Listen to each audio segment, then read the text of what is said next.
Hola Martín, ¿cómo estás? Bien, ¿y tú? Voy a presentar rápidamente a Martín. Martín es un amigo mío de hace muchos años. Martín, desde otro punto de vista, también hace una especie de guerra cultural, diría yo. Es una guerra cultural en temas tributarios y fiscales, que es un tema no muy distinto realmente en términos políticos e ideológicos, porque evidentemente desde la materia impositiva es que se han ido fomentando las ideas. Pero eso también está abierto un campo de trabajo muy grande. Hoy Martín está presentando su nuevo emprendimiento, de eso vamos a hablar un poco más adelante. Pero Martín, explícanos, empezando, ¿por qué empieza tu tarea de dar esta guerra o esta lucha en contra de los que tú mismo has llamado los infiernos fiscales? Que por cierto, Martín es el autor de el índice de infiernos fiscales. Mira, honestamente, a mí lo que me pasó fue esto. Cuando yo vivía en las Islas Vírgenes Británicas, leía constantemente notas periodísticas hablando pestes de los paraísos fiscales.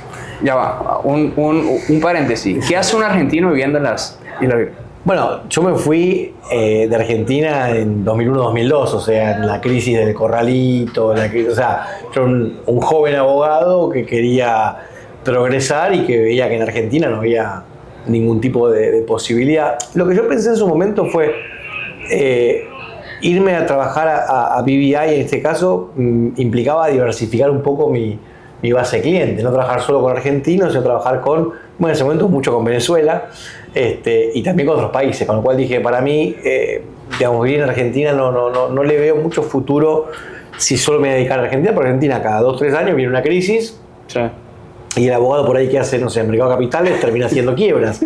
Entonces como que no podés, y también me llamaba la atención en Estados Unidos, vos tenías abogados especializados en fideicomisos de tarjetas de crédito coloradas, punto, bien especializados. Y a mí me gusta la especialización, me parece que está buena porque puedes aportar mucho valor. Eso en Argentina es imposible, vos haces un poco de todo. Llegué también, obviamente, hay mucha casualidad en mi llegada a BVI, una oferta de gente que yo no conocía, un viaje, entrevistas, terminé aceptando un trabajo distinto que el que me había viajado para entrevistarme en otra compañía, o sea, fue todo muy raro. Pero en 2002, en pleno Mundial de Corea y Japón, me fui a vivir a Tortola, un lugar totalmente distinto a Argentina, 14.000 personas, 50 y pico de islas, población inglesa y nativa local, muy diferente. Pero fue una experiencia muy linda, me gustó mucho, de hecho firmé por 2 años, después me quedé 2 años más, después volví a renovar, o sea, feliz, y sigo yendo muy seguido a BVI. Volví hace 15 días de allá, estuve 35 días viviendo en Tortola este año ya, soy feliz ahí, me gusta, pero el punto acá, volviendo al tuyo, es yo todo lo que leía de las Islas Vírgenes Británicas, de Caimán, de Panamá, de lo que sea, todo negativo. Sí. Y me generaba una complicación mental, porque yo digo, pará, yo en mi día a día estoy ayudando a familias latinoamericanas que viven en regímenes jurídicos complicados, con nula o baja seguridad jurídica, con violencia, con riesgo de todo tipo. Yo estoy ayudando a preservar su patrimonio para sus familias, eso es lo que yo hago. ¿Y por qué la prensa es tan negativa? Y entonces, una demonización constante a tener dinero y a no querer darle todo tu dinero al Estado, básicamente. Es sobre todo eso. Entonces, cuando empezás a ver, pero para ver, ¿quién es el que está atrás de toda esta guerra contra los paraísos fiscales? Entonces, bueno, quien hacía la famosa lista negra de paraísos fiscales era la OECD. ¿Qué es la OECD? Bueno, la OECD es un conjunto o un consorcio de jurisdicciones de alta tributación, que lo que quieren hacer es eliminar toda forma de competencia fiscal. Dije, ahora entiendo. Entonces, todo esto es porque hay ciertos países que son ineficientes, que tienen estados muy grandes, que tienen que cobrar impuestos muy grandes, y que si existieran otros países más eficientes, a donde la gente se terminaría yendo, estos países quedan sin pagadores de impuestos. Ya dije, bueno, pará, entonces nos jodamos. Y de allí la demonización hacia Panamá. Por ejemplo, de todo ese quilombo, digamos, a los años surgió Panama Papers. Y ahí yo levanté mucho más mi perfil después de Panama Papers. Porque todos tienen vergüenza de hablar. Y yo digo, pero pará, no estamos haciendo nada malo. Claro. Que haya 1 o 2 personas que lo aprovechen, sí, seguro. Pero el lavado de dinero, el financiamiento del terrorismo sea mucho más onshore, digamos, domésticamente, que offshore. Sí, aparte que hay un tema, por ejemplo, ahorita pasa en España, que tienen todo este tema que tienen este problema gigantesco con el tema de las pensiones, que son totalmente insostenibles. Totalmente. Hay una guerra generacional entre, digamos, los sesentañeros españoles y los jóvenes españoles. Entonces básicamente empiezan a tratar como si fueran parias a los que no quieren seguirse sometiendo a ese sistema fiscal voraz que les está quitando el 50% de sus ganancias a la persona. No hay otra, o sea, para los países de alta tributación no hay otra opción que seguir exprimiendo. Como no pueden seguir exprimiendo que tienen déficit y al mismo tiempo prevenir la competencia fiscal, atacan la competencia fiscal para que no haya posibilidad de escapatoria. Es decir, claro, yo te quiero todo tu activo y quiero evitar que te vayas a otro país más eficiente. Sí, España no quiere que Andorra tenga impuestos bajos. Por ejemplo, pero aparte te digo otra cosa, o sea, vos pensás que cuando empezó a surgir este problema con las pensiones, fue en los años 80, 90 que empezó a haber estadísticas que mostraban que si el mundo seguía con el crecimiento demográfico que tenía, en poco tiempo más, todos los países iban a estar quebrados. Esa es información de la ONU, esa información pública, hay dibujitos muy claros. Ahora, lo peor de todo es que a partir de ese momento, en lugar de los estados achicarse, buscar la eficiencia para justamente capear esa crisis, agregamos al pago de jubilación y al pago de las pensiones todo lo que es la famosa justicia social, claro, que es la asignación por hijo, y todo este tipo de cuestiones donde el Estado empieza a regalar un montón de plata por lo que sea. Entonces estados más grandes, más ineficientes y encima regala más plata. Con lo cual, por eso es que yo digo que, pese a que tu trabajo es netamente jurídico y es un trabajo sumamente técnico, también es una guerra cultural. No, es que lo es 100%, porque de vuelta yo creo, a mí lo que me parece insólito es que la gente, cuando uno habla con la gente, digamos, no con la gente de mucho dinero, con la gente normal, entre comillas, mi sensación es que están hinchando por el partido contrario, por el equipo contrario. O sea, realmente... Hincha por el Estado. Es que ese es el problema. La realidad es que los más pobres deberían querer estados más chicos, con menos impuestos, para que haya más crecimiento, porque el rico no depende tanto del crecimiento. El rico ya está hecho. No necesita que el país crezca. El pobre y el asalariado sí. Entonces, pero aparte está el tema, por ejemplo, con el impuesto inflacionario, el famoso impuesto inflacionario, que el rico siempre ve sus activos revaluándose. Claro, exacto. El pobre ve su dinero devaluándose, el rico ve su dinero evaluándose. Es que es lo que pasó, la gente dice, ¿cómo puede ser que en la pandemia los ricos sean más ricos? Obvio, sí, obvio, más vale, es lo que va a pasar. Claro. O sea, es el efecto normal que uno debería haber esperado. Si imprimes dinero es lo que sucede. Pero por supuesto. Sí. Por supuesto. Porque te digo que el más pobre está, es como si no tuvieran de entender. O sea, hay dos cosas que los pobres piden, o que los estados convenzan a los pobres para los pobres piden: impuestos a los más ricos, impuestos a las corporaciones. Y los dos impuestos, a los más ricos y a las corporaciones, son impuestos que terminan pagando el más pobre. Porque el rico y la corporación tienen forma de trasladar eso a precios. Si yo estoy en el portaje más rico de la población y, no sé, vendo computadoras, yo le pongo el impuesto a la computadora y me importa un pito. Claro. No lo estoy pagando yo. Y lo que el Estado, o lo que la gente no entiende muchas veces, es que el Estado puede determinar quién es el que ingresa el impuesto al erario público. No puede nunca determinar quién tiene el peso del pago de ese impuesto. Claro. Entonces sí, los más ricos pagan el impuesto, pero el que termina sufriendo es el más pobre. Como el tema de los aranceles ahorita aquí. Bueno, ni hablar. Ni hablar, que es otro gran tema. Entonces sí, yo creo que hay mucho de guerra cultural que para mí tiene que ver con dos cosas. Primero, con defender los paraísos fiscales, pero no por el paraíso, defender... A ver, vos sos... Lo que pasa es que también ¿sabes qué es curioso? Me parece sumamente curioso que la palabra paraíso fiscal, sí, el paraíso es una palabra positiva. Sí, se usó negativa. Bueno, pero es un tema de traducción de Haven y Heaven, pero convirtieron la palabra paraíso en un término peyorativo.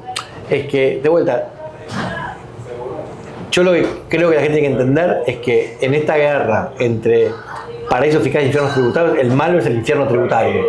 ¿Qué es el infierno tributario? Es un país con altos impuestos y una buena terminología y baja una seguridad jurídica. Porque, de vuelta, si vos querés vivir en un país que te cobra impuestos altos, pero que te dé seguridad jurídica para que vos puedas hacer tus negocios y ganar plata, espectacular. Yo no tengo un problema. Yo no estoy diciendo que todo el mundo tiene que ser paraíso fiscal. Yo lo que digo es, vos tenés países de alta tributación, pero que tienen respeto por el pagador de impuestos, porque te dan seguridad jurídica y vos podés armar una empresa y podés crecer y punto, y vos tenés un montón de gente que vive bajo ese tipo de país, y después tenés el paraíso fiscal. Lo que no puedes tener, o los peores tipos de estados, son los otros dos, que son los infiernos tributarios, que son países, como dije antes, con impuestos altos, pero además baja o nula seguridad jurídica, es decir, Argentina, es decir, hasta un punto Venezuela, Rusia, Bielorrusia, bueno, Bolivia, hay muchos.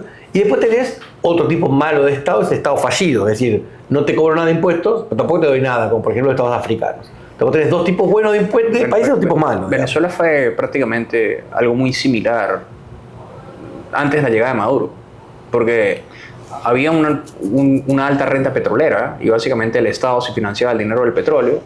Estaba el CENIAD y había, en teoría, un organismo recaudador de impuestos, pero era sumamente ineficiente, pero es que ni a los políticos le importaba ni a los ciudadanos tampoco, porque todo lo que importaba era el dinero del petróleo. Pero eso es un tema, ese es un caso sumamente... Es muy coyuntural de Venezuela. Y es muy atípico. Es muy atípico. O sea, solamente se graba Venezuela y los países árabes. Yo creo que voy a dar desde dos pruebas. Uno es de vuelta, este encono con el paraíso fiscal, este ataque al paraíso fiscal, esta divulgación de mentiras sobre lo que pasa en los paraísos fiscales. Y por otro lado, que también lo mencionaste antes vos, esta demonización de la riqueza. El rico tiene la culpa de todo, el rico tiene que pagar la deuda externa, el rico tiene que poner más impuestos a los ricos. Y la realidad es que el rico es el que más impuestos paga. Siempre. Y es el que más trabajo genera. Entonces, guarda que estás atacando al que te da de comer, claro, y se va a ir a otro lado y te va a sacar sin comer. Entonces es muy complicado ese tipo de cosas. Y queda mal, la gente no le gusta decir que los ricos aportan un montón de cosas a la sociedad.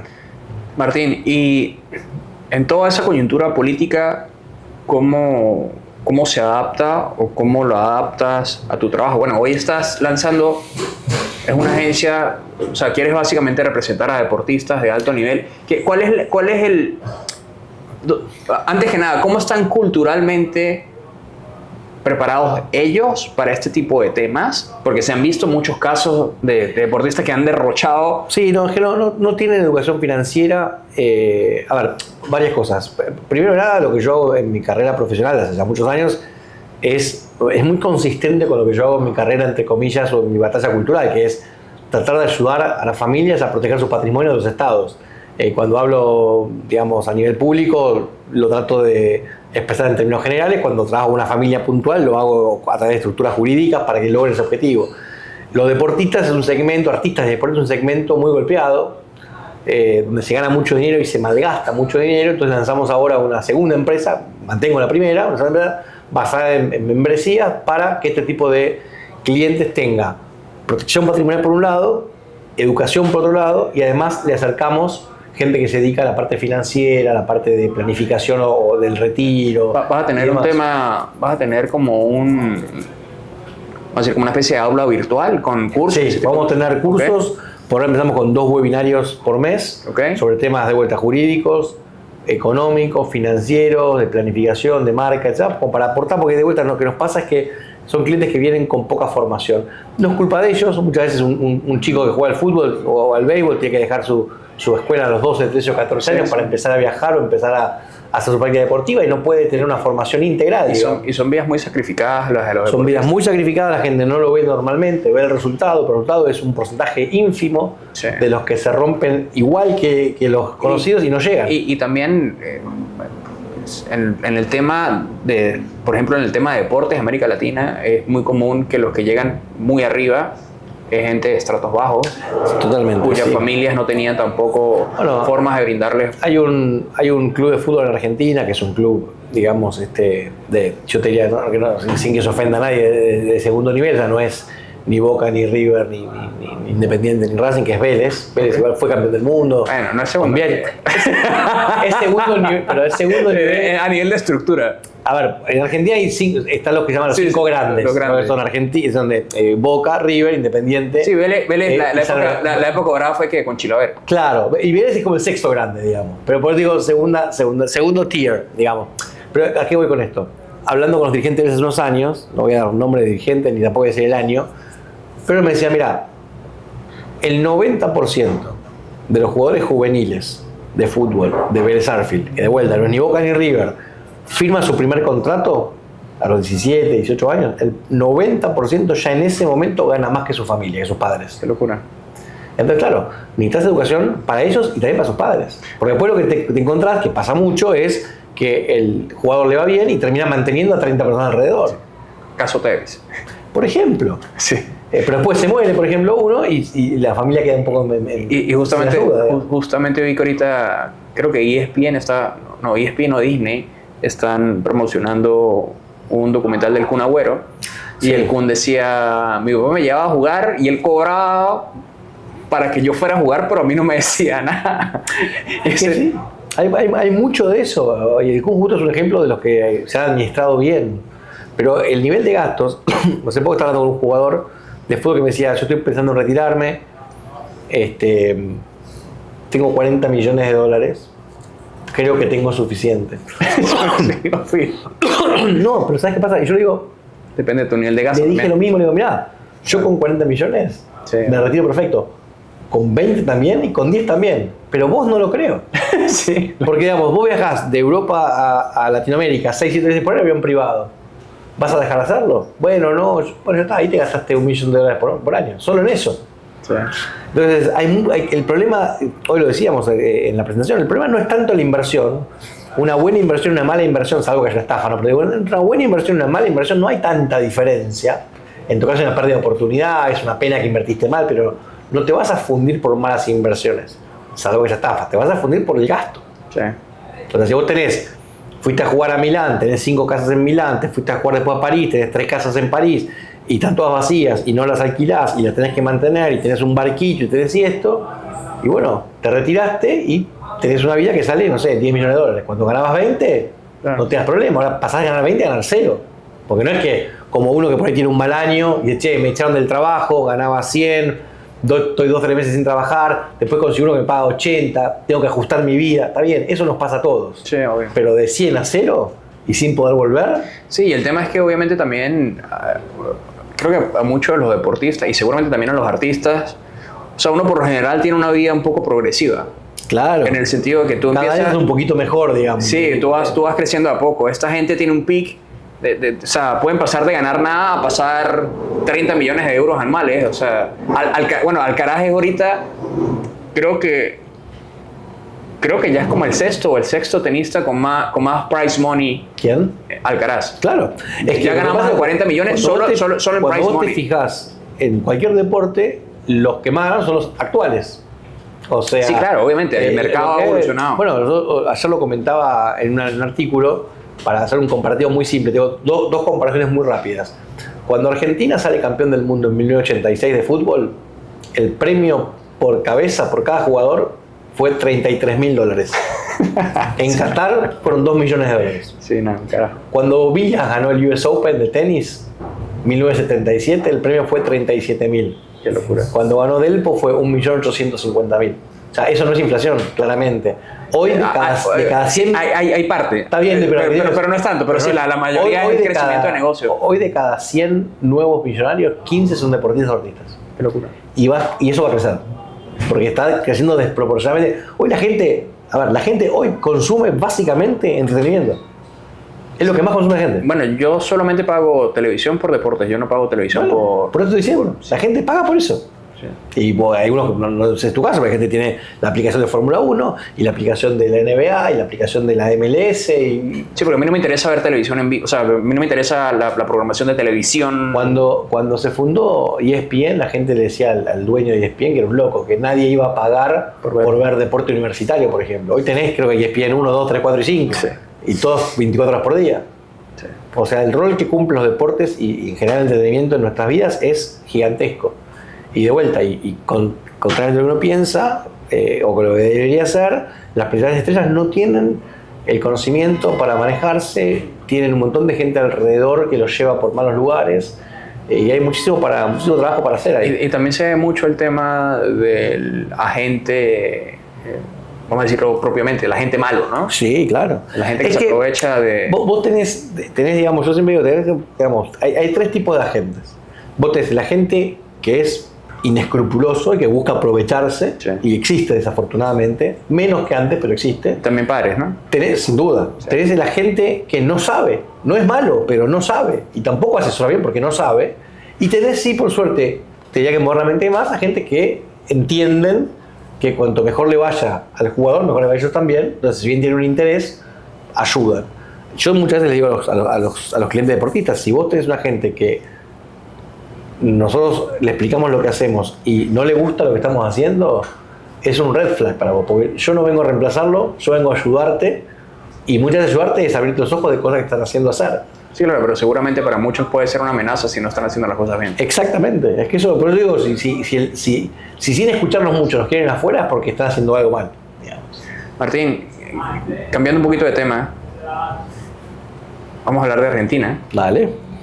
Que he visto que a veces, y yo entiendo parte de tus críticas a Milei, pero en ámbitos generales, ¿qué es lo que piensas que el gobierno podría haber hecho mejor? Porque, o sea, yo lo miro desde afuera. Sí, sí. Pasa lo mismo que con Trump, ¿no? O sea, por lo general, obviamente en política, algo que creo que mucha gente no entiende, en política muchas veces las decisiones tienden a ser solamente bipolares. O sea, tienes lado A o lado B.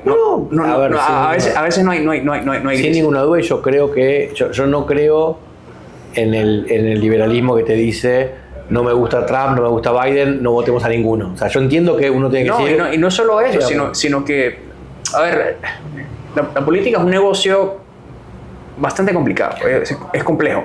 Y entonces a veces, bueno, yo me imagino, o sea, bueno, creo que quizás Milei, más allá de las formas y todo, quizás Milei es probablemente el presidente que ha estado quizás más alineado con el tipo de ideas que solemos tener nosotros en términos económicos y culturales. Después la ejecución puede ser un poco distinta. Yo te lo pongo de esta manera. A mí los modos de Javier no es lo que me molesta. Entiendo que es un irrespetuoso, entiendo que habla en muchos casos con una soberbia innecesaria y que maltrata, pero a mí eso no es lo que me molesta, ¿no? O sea, es su forma de ser, que lo juzgue la historia, a mí no me preocupa, digamos.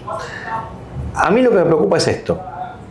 Vos tenés en la política un tema ideológico y un tema de metodología. Desde el punto de vista ideológico, sin ninguna duda, Javier es una persona cercana al liberalismo, él se define como anarcocapitalista. Yo creo que no lo es, creo que es más conservador que libertario, pero en definitiva, por supuesto que es mucho más cercano a mis ideas que lo que podía haber sido Fernández en su momento, o inclusive Macri si querés. Yo creo que está haciendo una excelente labor en lo económico, sobre todo la parte que hace Sturzenegger, de desregular y eliminar y motosierra, todo eso es espectacular. Yo creo que él tendría que haber empezado, como él siempre dijo en toda su vida, bajando impuestos primero y que después se acomoden las cosas, pero entiendo que llegó al poder y le dio un poco más de cagazo y empezó por el gasto. Y está para de vuelta, y está bien ahí. A mí lo que me preocupa de Javier, y lo que sí le critico y le voy a seguir criticando, y podría ser que no lo vote en algún momento, yo lo voté, no tengo problema en segunda vuelta, ¿no? Es que la metodología de él, política, es una metodología 100% peronista. Es decir, es verticalista, es caudillista, exige sumisión absoluta a sus ideas, es vos me acompañás 95%, traidor, hijo de puta, no sé el 100%. Y yo creo que no es la forma de construir en un país donde justamente el riesgo que tenés es que vuelva al peronismo. Pero sabes que ese fenómeno no es exclusivo de Javier. No, hoy por hoy es un tema global. Es un tema global y en todas las ideologías. Sí. O sea, pasa aquí con Trump, pasa en todos los países. Y por eso te decía al principio que la política últimamente es un tanto bipolar. Porque, por ejemplo, Trump hace 10 cosas y probablemente ellos estén en desacuerdo con 2 o 3 de las 10 cosas que Trump hace. Pero yo obviamente voy a estar del lado de Trump, al lado de la voracidad de los demócratas, por ejemplo. No, a ver, estoy de acuerdo con eso y te voy a decir, si yo tengo que elegir mañana entre Javier y Kicillof, sí, no lo voy a dudar. No hay duda. Pero el problema es al revés, no es que yo no tolero las diferencias. Yo por ahí, como si vos, hay 10 cosas que hace Javier, yo estoy de acuerdo, no sé, con 7 y con 3, no, yo lo voy a votar igual. Pero si yo estuviera en el espacio de él y yo estuviera diciendo 10 cosas las cuales él no está de acuerdo con 3, a mí me echa, como pasó por ejemplo con Ramiro Marra, sí. Que fue una cosa muy tonta, o pasó con Mondino, que es una de las principales, sí, de unas grandes figuras que tuvo en su momento en su gobierno. Y Diana es una excelente persona. Pero por supuesto, 100 puntos. Entonces yo creo que esos son errores.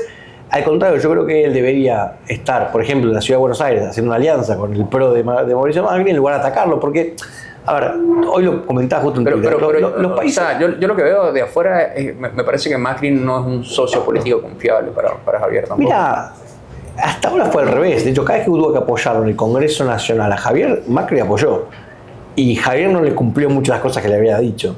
Pero te digo otra cosa, a ver... Las grandes ciudades normalmente, tenés alguna excepción ahora si querés con España, con Madrid, digamos, pero digo, las grandes ciudades históricamente son socialdemócratas, digamos. En general el interior es mucho más conservador. Son zurdas. Por eso, son zurdas, exacto. Entonces, ¿cuál es el problema?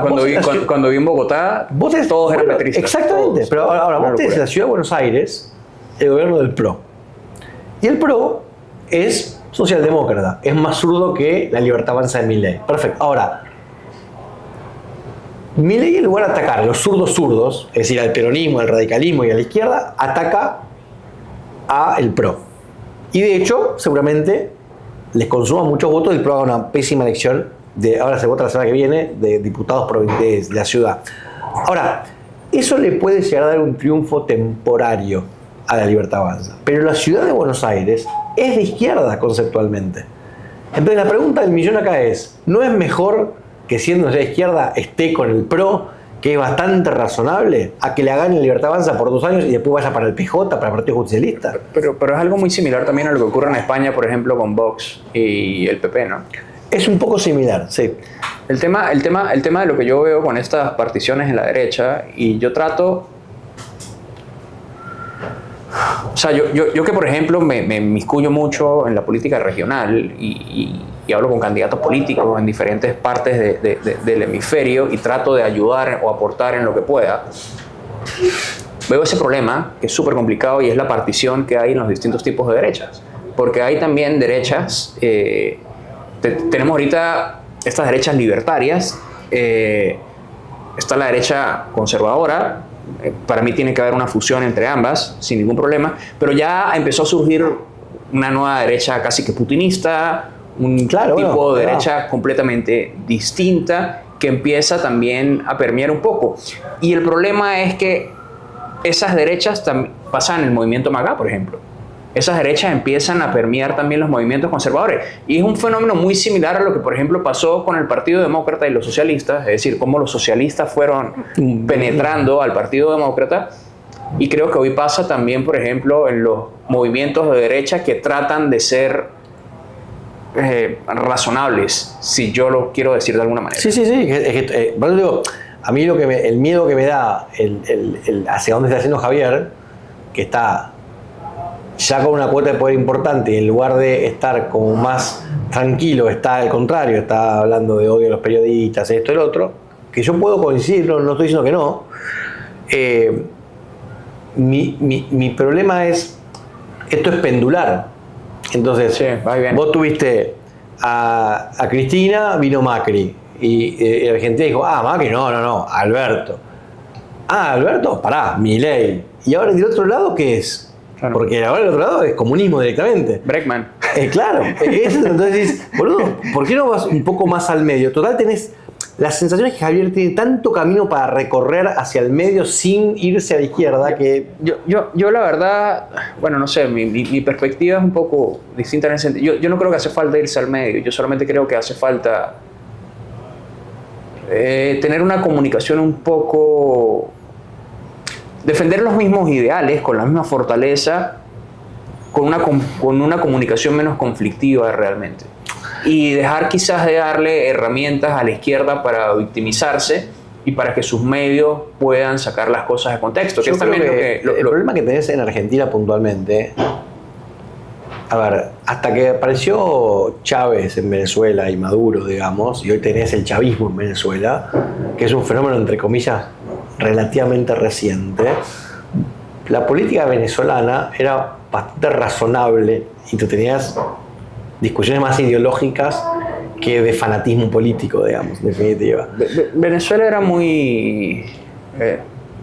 Venezuela es lo que es. Venezuela en ese entonces es lo que era España hoy, solo que tenía el dinero del petróleo. Pero era un estado corrupto, ineficiente. No, eso seguro, pero lo que te digo es, vos no tenés... A ver, una cosa es un país de izquierda. Yo a lo que voy es a esto. En Argentina, el peronismo, yo te diría que está más cercano a ser una religión que un partido político. Sí. Hoy eso podría ser el correísmo, o el chavismo, o el masismo en Bolivia, digamos, en algún punto. El miedo que a mí me da como argentino es, digamos, yo lo que veo, charlaba con un colega a la mañana, decía, yo veo este gobierno Milei muy parecido al menemismo, digamos, los años 90 en Argentina, el 1 a 1 y demás, donde en definitiva fueron 6, 7, 8 años de bonanza y después vino el peronismo de vuelta y se derrumbó todo lo que había pasado. Entonces mi sensación es que necesitaríamos a alguien que sea un poco más estadista que Javier, que se mueve mucho por pulsiones y por nerviosismo. Pero bueno, a ver, de vuelta, coincido en que hay que dar a la derecha en este momento, sí, hay que apoyarlo, no hay ningún tipo de duda al respecto. Si tuviera que poner un poco de duda, hay errores forzados en el gobierno, como por ejemplo lo del tema del Libra, que son cosas que innecesarios, que no ayudan, pero sí, yo insisto un poco en lo mismo. Y a mí mucha gente, es increíble, a mí me hacen lobby de todos los países para tratar de ir en contra de ciertos políticos que yo sé que me llegan diputados, me llegan tal y me dicen tal cosa. Y se me acerca mucha gente de Argentina y yo lo que les digo, mira, yo sé que Javier no es perfecto, pero lo que ha hecho Javier en términos económicos es innegable. Y aparte lo que la Argentina necesitaba. No había ningún otro tipo de opción. 100%. Y yo también siento, no sé, yo siento que es un poco como el fútbol y como el tenis, ¿no? Bueno, nosotros jugamos fútbol y tenis y tú lo ves desde la televisión. Claro. Y tú, ¿cómo no va a dar ese pase? ¿Cómo no le va a pegar así? ¿Cómo no va a hacer esto? Sí, pero un poco estar también en la partida. Y aparte hay un montón de cosas que uno no conoce. Hay un montón de restricciones que uno no conoce. Mira, a mí me llegó distinta gente, obviamente no voy a mencionar, pero me decía, mira que Javier es que está negociando ciertas cosas con peronistas. Y yo le digo, mira, pero Javier no tiene diputados. No. Entonces me dice, o sea, si tú me dices eso, yo entiendo que no es lo ideal, pero si no tienes diputados tienes que negociar. Entonces sí. hay cosas como... Aparte de vuelta, eso no me parece, o sea, en definitiva son diputados y tienes un trabajo a mí. Es la democracia, digamos, ¿no? Sí, por eso, esa parte me preocupa. Yo, digamos, de vuelta, si Javier definitivamente este año como prometió, aunque ya viene pasando el año y no pasa nada, pero si este año como prometió va a ser una reforma tributaria, me parece espectacular, es lo que le falta a Argentina. Desafortunadamente, él solo escucha propuestas de gente afín a él, con lo cual no va a escuchar a nadie que opine distinto, aunque le acerque la mejor propuesta tributaria del mundo. Entonces, uno lo que tiene que hacer es desear que entre la gente que trabaja con el gobierno haya conocimiento suficiente para hacer una reforma tributaria fundamental. Argentina tiene un sistema tributario tremendo, es realmente un infierno. Pero además, no solo por la cantidad de impuestos, por la forma en que se superponen unos con otros, por los distintos impuestos de tipo, digamos, nacionales y provinciales y municipales, es realmente caótico, no es fácil, pero creo que el gran desafío se va a reducir a eso. Si él puede generar eso, una buena reforma y dar un poco de seguridad jurídica, va a haber inversión extranjera, eso va a generar empleo y las cosas van a subir. El gran error de Macri, de hecho dicho por mismo gente del Fondo Monetario, no tanto era el gasto público y demás, que por supuesto fue un tema, sino que Mauricio, casi toda su dialéctica tenía que ver con ponerse como gran objetivo ser el primer presidente no peronista en terminar su mandato. Y él lo repetía, le parecía divino decir eso, claro. Y con eso generó dos cosas. Primero que la gente... Y al final terminó montando el control cambiario. Pero lo que generó eso, de vuelta, dicho por mismo gente del FMI, no dio la sensación de que había una continuidad. Okay. Digamos, salvo el primer año o año y medio de gobierno, nadie pensó que iba a haber 8 años o 12 años o 16 años del gobierno del PRO o de Cambiemos, como se llamaba en ese momento.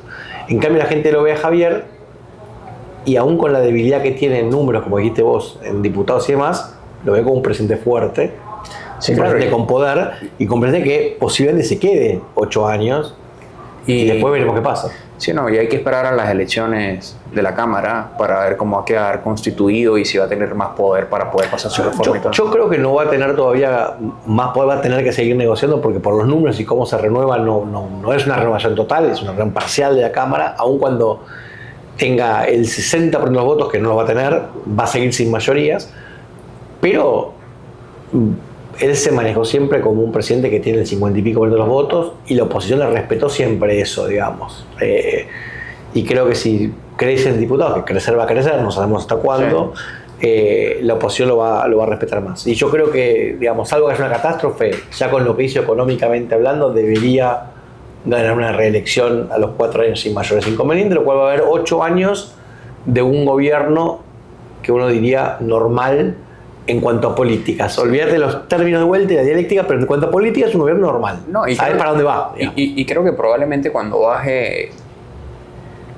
Creo que si Javier gana más diputados y gana más poder en las cámaras y las cosas se estabilizan más a nivel económico, más, o sea, obviamente viene casi que una hiperinflación, se reduce, hay muchos ataques en la prensa, pero creo que cuando pase como que esta etapa convulsiva y que todo se estabilice un poco más a nivel económico y todo puede ser mejor, probablemente sí. Ojalá.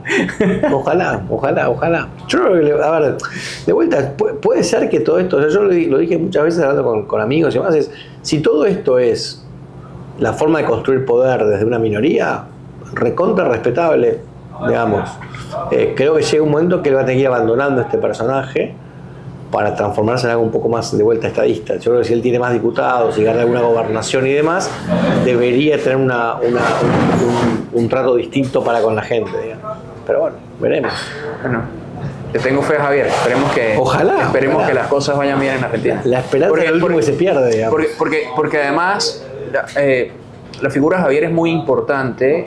Regionalmente. 100%. Es que se dice, a ver, O sea, los ojos están puestos en Argentina. Yo creo si que Javier tiene éxito, yo creo que Javier hoy puede es generar un poco un cambio en la también lo de Trump en algún punto. Yo creo que Javier es más importante hoy fuera de Argentina que en Argentina. sí, y para nosotros es más importante Javier que Trump. ¿Sí? 100%. Trump todavía es visto... Estados Unidos no es un país... O sea, para mí es un imperio en decadencia, pero es un imperio en una etapa histórica muy amplia que viene en decadencia. Nuestros países latinoamericanos tienen espasmos de tiempo político mucho más cortos. Sin duda. Y sí, Estados Unidos está un poco en declive, pero nosotros los latinoamericanos no nos podemos asemejar con Estados Unidos. En cambio, sí nos podemos ver en el espejo de Argentina, o te puedes ver en el espejo de El Salvador, por ejemplo, de cómo derrotaron la criminalidad tan rápido. Puedes ver esos ejemplos. Los ejemplos de Estados Unidos todavía están muy lejos. Y como los problemas de nuestros países, si bien... bueno, fíjate, en Chile están buscando un Bukele. ¿Por qué? Porque ven... Es verdad que lo de Boric fue una cosa patética. No, y porque están viendo el tema de los problemas de seguridad. Entonces, los grandes problemas de América Latina son seguridad y economía. Sí. Y Bukele ya demostró tener éxito en seguridad. Le falta ahora ver si puede hacer algo en economía. Pero lo mismo con Javier. Entonces, si Javier logra hacer ese modelo económico, creo que podrán venir años mejores para toda la región. Ojalá. Bueno, Martín. Bueno, querido. Placer.